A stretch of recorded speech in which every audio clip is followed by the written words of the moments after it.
Good morning, church. It's Dave DeSalt. I just had something in my heart and my mind this morning that I want to share with you, just a few minutes.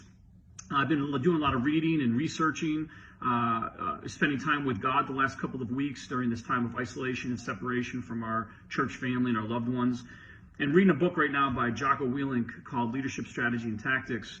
And he has a few chapters in there about the concept of detachment as a leader, meaning that sometimes, in life, whether it be in our businesses, our churches, our organizations, even in our family life, sometimes we get stuck so far down into the weeds and the tactics that we lose perspective of what we're trying to build and where we're trying to go. And he talks about sometimes for a leader, there's seasons where we need to detach from the day-to-day chaos of our lives in order to broaden our perspectives and kind of enable us to see things through a different lens or a different mindset. And, he talks about in his context when he was in combat as a Navy SEAL, that, the leader of a squadron or a platoon sometimes had to back up and get out of the way of fire so they could see the whole battlefield and understand what the enemy was doing, what movements were happening, so they could give better direction from a different perspective to their teams and to their lives. And this morning I'm reminded of the story of Paul, one of my favorite characters in the Bible. If you have an opportunity to read the biography of Paul by N.T. Wright, please do yourself a favor. It really dives deep into his life, into his walk between, being introduced to Jesus on the road to Damascus, all the way through his ministry and eventual death. And today, just reminding of that concept of detachment and how it applies to our spiritual lives. And I talked a little bit last week about the idea of being separated from the world, maybe being isolated for a season or a period of time, that we should use that time to draw closer to God and recognize the things that have kept us separated from him. But I love the story of Paul, because after Paul encounters Jesus on the road to Damascus, he's blinded. Ananias comes and heals him through, God giving him that direction to do so. And Paul, in who he was, immediately detached. And we read about that in Galatians chapter 1.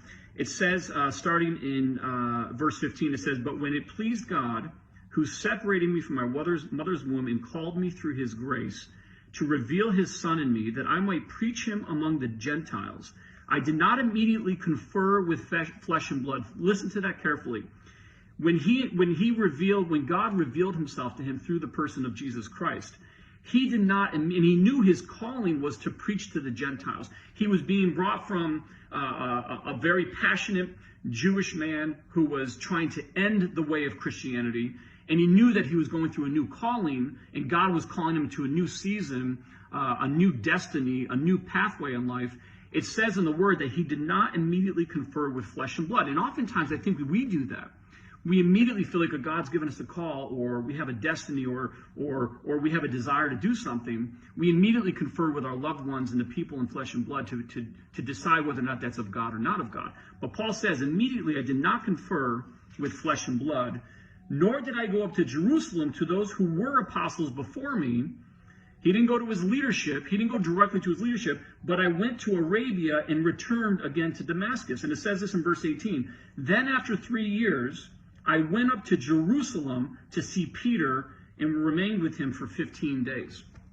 Essentially what Paul did is he felt a calling from God to do something new and different with his life. And immediately he detached himself from his worldly situation, detached himself from flesh and blood. And in his biography by N.T. Wright, it says he went into the desert to confer with the Spirit. People have a lot of assessments and assumptions as to what he did during that 3-year period of time. My belief is that he really poured into the Holy Spirit and allowed the scriptures to be revealed to him in a new and powerful way as it related to Jesus being the fulfillment of the Old Testament scriptures.